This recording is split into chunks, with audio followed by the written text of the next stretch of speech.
अच्छा, महंगाई की चिंता तो ज़रूर है सर, हालांकि इनका इन्फ्लेशन 8.5 से घटकर 8.3 आया, बट अनुमान 8.1 का था, तो एक वो डर है। और महंगाई की बात करें तो आज तो हमारा भी इन्फ्लेशन डेटा आने वाला है, तो वहाँ से हमें भी डरना चाहिए। कितना 7.5%? 7.5% का 7.5% का अनुमान है। बिल्कुल डरना चाहिए दीप, और डरना ये चाहिए। और सबसे बड़ी चीज़ ये कि आरबीआई का फोकस अब पूरी तरह से महंगाई पर आ चुका है जी। जो देखिए क्या होता है जब कभी, और आरबीआई गवर्नर साहब शक्तिकांत दास साहब झटके देने के लिए जाने वाने नहीं जाते, ठीक है।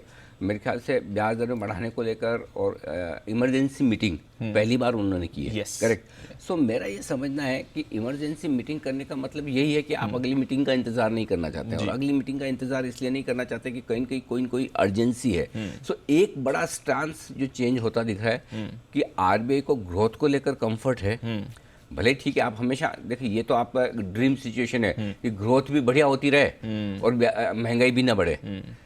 ऐसा तो हो नहीं सकता, करेक्ट। अब प्रॉब्लम क्या है? प्रॉब्लम यह कि महंगाई जिस तरह से बढ़ रही है, कुछ चीज़ें ऐसी है जो उनके कंट्रोल में है और कुछ चीज़ें ऐसी जो उनके कंट्रोल में नहीं है। जो इम्पोर्टेड इन्फ्लेशन है, जो बाहर से महंगाई आ रही है, अंतर्राष्ट्रीय बाजारों में जो कच्चे तेल के दाम बढ़े हैं, कमोडिटीज़ के दाम बढ़े, उसका असर जो आपके ऊपर पड़ता हुआ दिख रहा है वो तो आपके कंट्रोल में है ही नहीं। रशिया यूक्रेन की वजह से हो, चाइना की वजह से हो, किसी भी वजह से हो, सो वो अगर कंट्रोल में नहीं है तो आपको फिर भले आप मनी सप्लाई टाइट करें, ब्याज दरें बढ़ाएं, बहुत ज़्यादा काबू में आएंगे नहीं। लेकिन एक चीज़ जो है दीप, वो ये कि हाल ही में आप देखिए आपका पेट्रोल 100 से 115 हो गया जी। ये अभी तक इस महंगाई में आया नहीं, शायद इस बार आपको देखने को मिलेगा। तो मेरे ख्याल से महंगाई शायद आरबीआई की उम्मीद से ज़्यादा तेज़ी से बढ़ सकती है। अच्छा, हाँ, ओके। और दूसरी चीज़ ये कि आरबीआई ने जो रेपो रेट में कटौती की थी कोविड के वक्त, ताकि सिस्टम में लिक्विडिटी आए, ब्याज दरें नीचे हो, कंजम्पशन को बूस्ट मिले, उससे रिवर्सल करने के लिए आरबीआई मानसिक रूप से तैयार हो चुका है। और उसका पहला एक्शन आपने मिड टर्म पॉलिसी के तौर पर देख लिया। सो मेरा ये मानना है कि अगर जून की 8 जून को जो अब अगली पॉलिसी आएगी, उसमें तेजी से ब्याज दरें फिर बढ़ेंगी। बड़ा वाला आ सकता है। हाँ, बड़ा वाला आप क्या मानते हैं?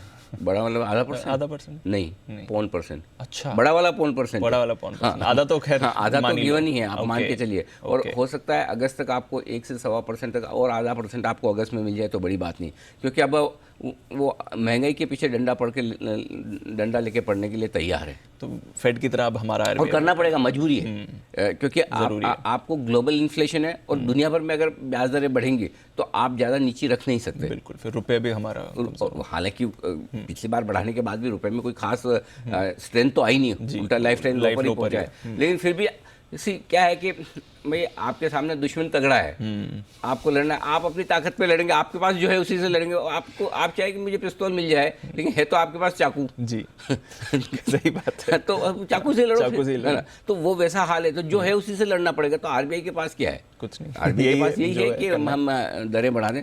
तो मुझे लगता है, हाँ, और इसके साथ एक स्टांस में चेंज करना चाहता हूँ दीप, आज जो कल तक था, आज मैं चेंज करना चाहता हूँ। और वो ये कि लगातार हमने ये बोला है कि बैंकिंग शेयरों पर हम बुलिश हैं, सबसे पहले बैंक्स खरीदने, अब मैं न्यूट्रल हो रहा हूँ। अच्छा, हाँ, बोले से न्यूट्रल। हाँ, क्योंकि ये जो संकेत आते दिख रहे हैं, ये, और आज के महंगाई के आंकड़े को हम बहुत क्लोजली देखेंगे जी। 7.5% वाला कहाँ आता है, और अब हम वो जो आउट परफॉर्मेंस और बढ़िया, मतलब फुल कॉन्फिडेंस की बैंक ही पहले लेना है, उसमें मैं थोड़ा सा पीछे जा रहा हूँ। हाँ। ये बड़ा बदलाव है। हाँ, ये मेरे स्टैंड में बदलाव। तो 2 दिन के आउट परफॉर्मेंस के बाद अब बैंक निफ्टी शायद रिवर्स हो सकता है। हाँ, मतलब वैसा नहीं, बट एटलीस्ट मार्केट बाजार के साथ चलेगा, वो अलग बात। लेकिन अब जो है ना, ये जो एक कॉन्फिडेंस के, अगर आपको मार्केट ठीक होता दिख रहा है तो पहले क्या खरीदना है? जो वो कॉन्फिडेंस था कि पहले जाके कूद के बैंक खरीदो, वो नहीं। हाँ, अब भी मार्केट ठीक होता दिखेगा तो वो कंपनियां खरीदनी जिनकी रॉ मटेरियल कॉस्ट कम हो सकती है, कमोडिटीज़ के दाम कम आने से, कच्चे तेल के दाम कम, वो तो अभी भी है, जिसमें ऑटो हो सकता है, रियल एस्टेट हो सकता है। हालांकि ये रेट सेंसिटिव है, लेकिन फिर भी वहाँ पर अब भी खरीदारी कर सकते हैं। लेकिन बैंक्स में जो बड़ी आउट परफॉर्मेंस दिख रही थी, और स्पेशली पीएसयू बैंक्स में थोड़ा सा मुझे डर ज़्यादा लगता है, तो वहाँ पर अब जो एकदम कूद कर जो मन होता था कि सबसे पहले यही खरीदना है, वो नहीं करेंगे। वो मेरे स्टेंस में बदलाव, क्योंकि मैं एक बार देखना चाहता हूँ कि आरबीआई क्या कुछ करता है। लेकिन डर, अब अगली चिंता जो है ना बाजार की बड़ी जो होगी, वो हमारे यहाँ की ब्याज दरों को लेकर होगी। अमेरिका पीछे रह जाएगा, हो गया अमेरिका में जितना होना, थोड़ा बहुत और 2-3-4% कम ज़्यादा हो जाए, वो आप एग्जैक्ट अनुमान नहीं लगा सकते, लेकिन अब हमें हमारी चिंता में भी दूल्हा होना पड़ेगा। ये बड़ा चेंज हो रहा है। ये तो थोड़ा माइंडसेट और बदलना पड़ेगा। क्या करें, अब जो आ रहे हैं संकेत वो आपके सामने आपको है of हमारे। course, अब और आप तो हमेशा कहते हैं जो बाजार की रियलिटी आपको उसमें एडजस्ट तो करना ही है। तो क्या होगा बाजार का फिर सर, अगर इतनी सारी चेंजेस होंगे तो? कल पहली बार दीप ऐसा हुआ कि ढंग ढंग का अच्छा करेक्शन दिखा जिसमें लोग परेशान हुए। Yes. क्या कि एक तो क्या था, गिरावट होती है, कमजोरी होती है, हाँ ठीक है डाउन नीचे इसलिए हम भी खराब है। लेकिन कल पहली बार जो एक बड़ा एक्शन दिखा वो ये था कि ब्रॉडर मार्केट में बड़ा सेल ऑफ आया, पॉइंट नंबर 1। पॉइंट नंबर 2, अच्छी क्वालिटी के शेयर कल काफ़ी तेज़ी से गिरते हुए दिखे। ठीक है, मतलब क्या है इसका? मतलब ये है कि अब तक ट्रेडर्स इन्वेस्टर्स ये सोच कर चल रहे थे कि ठीक है हल्के फुल्के करेक्शन है, छोटी मोटी चीज़ें निकल जाएंगी। ठीक है, करेक्ट। जब ये डर आपको बढ़ता हुआ दिखे कि नहीं बाजार तो बहुत ख़राब होने की तैयारी में है, इसके 2 मायने होते हैं। पहला तो ये होता है कि तब आपके पास अच्छी क्वालिटी के शेयर जिनमें आप अभी भी प्रॉफिट में बैठे हैं, चलिए इन्हें बेच देते हैं, कम से कम ये प्रॉफिट आ रहा है ये तो ले लें। पता चला कि ये भी गया, इससे 2 फायदे होंगे, एक मुनाफा बुक हो जाएगा, दूसरा लिक्विडिटी हो जाएगी। करेक्ट, तो ये 2 बड़े फायदे होते हैं, उसके चक्कर में आप अच्छी क्वालिटी के शेयरों में बिकवाली कर। दूसरी तरफ इसका पॉजिटिव एस्पेक्ट ये होता है कि आमतौर पर बाजार की गिरावट थमने के संकेत तब आते हैं जब अच्छी क्वालिटी के शेयरों में बड़ी किसी वजह के, खाली सेल ऑफ की वजह से, खाली बिकवाली की वजह से तेज गिरावट दिखे। लेकिन अनफॉर्चुनेटली ऐसा सिर्फ एक दिन होकर रुकता नहीं है, जब होता है तो फिर तो होता है। और आप अगर कल की गिरावट से किसी को बहुत डर लग रहा हो, बहुत मूड खराब हो कि कोई स्टॉक 10%, 20%, 15% बिना वजह गिर गया, तो आप सोचो हम तो परसेंटेज में क्या गिरे हैं। Mid cap small cap index मुश्किल से 1.5-2% गिरा है। अमेरिका में रसेल 2000 2.5-3% रोज गिर रहा है।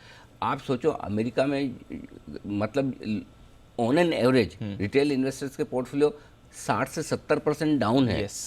आप सोचिए एक महीने में 30% ज़्यादा बिटकॉइन डाउन है। जिन लोगों को लगता है 55,000 वाला, एक हफ्ते में माफ किया, एक हफ्ते में 55,000 वाला बिटकॉइन आपका 25,000 के नजदीक आ गया।